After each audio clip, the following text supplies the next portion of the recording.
everyone, I am here with my new video that is about the Governor General of India. So today we will discuss about some important Governor Generals, their contribution and the important points to remember, and that important points that will come in the competitive examination. Okay? So आज हम लोग governor general के बारे में देखेंगे. तो Warren Hasting governor general थे. कब से कब तक थे? 1772 टू 1785 तब तक वो गवर्नर जनरल थे. And he was the first governor general of Bengal. तो कभी भी क्वेश्चन आता है कि who was the first governor general of Bengal, तो क्या होगा? Lord Warren Hastings. Okay, so he ended the dual government system by enforcing the regulating act of 1773. तो जो पहले डुअल गवर्नमेंट सिस्टम चलता था उसको लॉर्ड वैरन हेस्टिंग खत्म किए थे. ठीक है, तो ये जो डुअल गवर्नमेंट था वो क्या था कि पहले जो बंगाल का एडमिनिस्ट्रेशन था वो दो पार्ट में बटा हुआ था, निजामत और दीवानी. तो दीवानी का मतलब क्या होता है कि पहले जितना भी पावर था, जो टैक्स और रेवेन्यू कलेक्शन का पावर था, राइट था, टैक्स और रेवेन्यू कलेक्शन का अधिकार था, वो सारा किसको? ईस्ट इंडिया कंपनी को दे दिया गया था. और दूसरा है निजामत मतलब जितना भी एडमिनिस्ट्रेटिव पावर था, जितना भी एडमिनिस्ट्रेटिव राइट अधिकार था, वो किसको दे दिया गया था? वो नवाब को दे दिया गया था.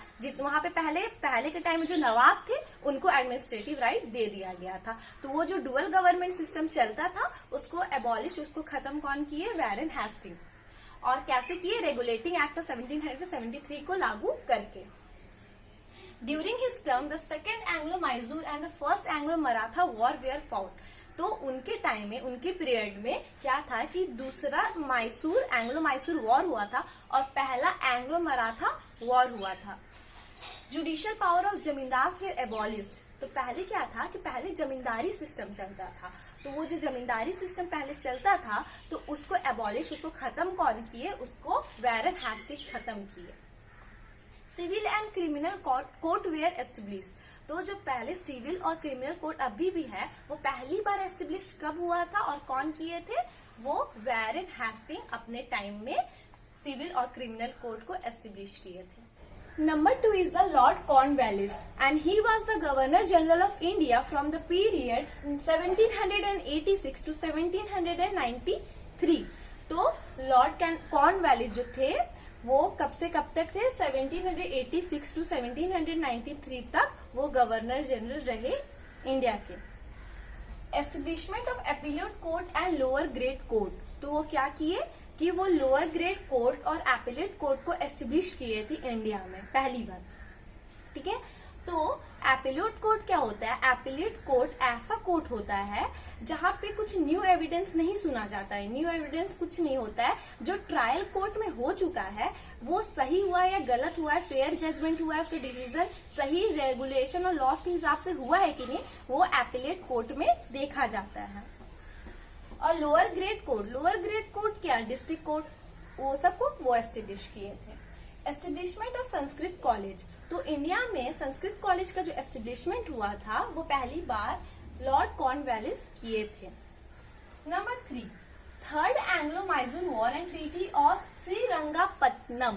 तो क्या हुआ था कि एंग्लो माइजूर वॉर तीसरा, उनके टाइम में, वैरन हेस्टिंग के टाइम में दूसरा हुआ था, और यहाँ पे तीसरा जो एंग्लो माइजूर वॉर हुआ था वो कब हुआ था? लॉर्ड कॉर्नवालिस के टाइम में.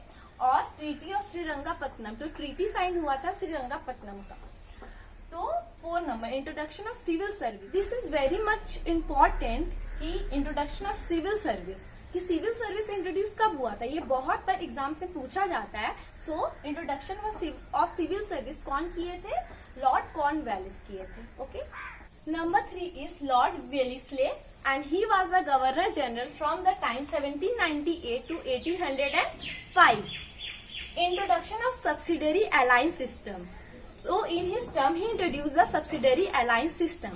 तो subsidiary alliance system क्या था कि उस टाइम जितने भी रूलर्स थे वो लोग को एक सब्सिडी देना पड़ता था ब्रिटिश गवर्नमेंट को. क्यों?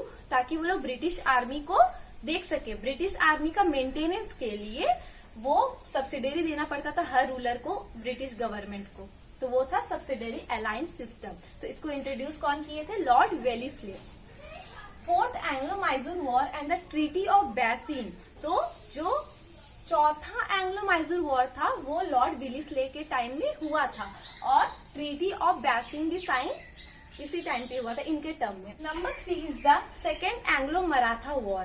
तो जो दूसरा एंग्लो मराठा वॉर था वो लॉर्ड वेलिस्ले के टाइम पे फॉट हुआ था। ओके, तो ये पहला कब हुआ था? वैरेन हेस्टिंग के टाइम में, और दूसरा हुआ है लॉर्ड वेलिस्ले के टाइम में। Establishment of Madras presidency. तो ये मद्रास प्रेसिडेंसी को एस्टेब्लिश किए थे। तो मद्रास प्रेसिडेंसी क्या है? एडमिनिस्ट्रेटिव सब डिवीजन है ब्रिटिश इंडिया का। Number 5 is establish fort William college eight Calcutta. तो ये एस्टेब्लिश किए थे फोर्ट विलियम कॉलेज को कैलकटा में। Next is Lord William Bentinck and he was the Governor General of India from the period 1828 to 1835. So he was first to be designated as the Governor General of India in 1828. तो designated मतलब क्या होता है? Appointed. तो he was appointed as the Governor General of India in 1828. First Governor General of India. Number 2 is he outlawed the practice of sati। मतलब क्या? जो पहले चलता था सती प्रथा, जो पति के मरने के बाद पत्नी को भी जला दिया जाता था, तो वो उसको खत्म कौन किए? वो लॉ को हटाए कौन? वो प्रैक्टिस को हटाए कौन? Lord William Bentinck. And introduce the English education in India. जो इंग्लिश एजुकेशन आया इंडिया में वो पहली बार इंट्रोड्यूस कौन किए थे? Lord William Bentinck. So this point is very important from the competitive point of view, as who outlawed the practice of sati and established the English education in India? He was Lord William Bentinck. Okay.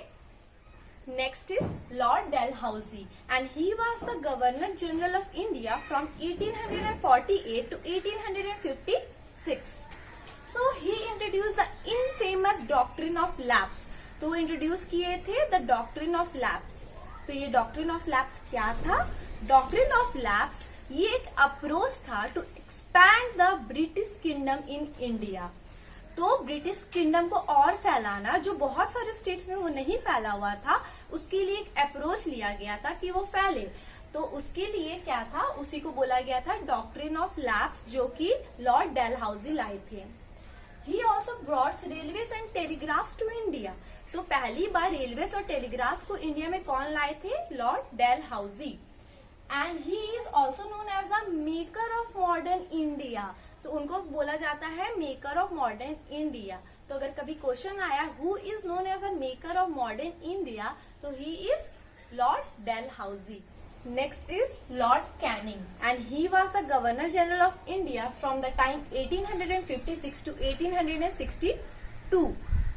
So he was the Governor General during the Mutiny of 1857. तो वो governor general कब थे? Mutiny of 1857, मतलब जब पहली बार first war of independence होने वाला था, तब जब सब लोग इंडिपेंडेंस के लिए ईस्ट इंडिया कंपनी से लड़ाई का सोचा था, लड़ाई के लिए खड़े हो रहे थे तब। तो इसको इंडियन वॉर ऑफ इंडिपेंडेंस भी बोलते हैं। He was appointed the first voice Roy after the war. तो जो वॉर के बाद इनको वॉइस रॉय बनाया गया, गवर्नर जनरल चेंज होके वॉइस रॉय बन गए। तो who was the first voice Roy of India? He was Lord Canning. So this all for today. And if you like my video, then please like, subscribe and share. And don't forget to hit the bell icon for daily updates. Thank you. Bye bye.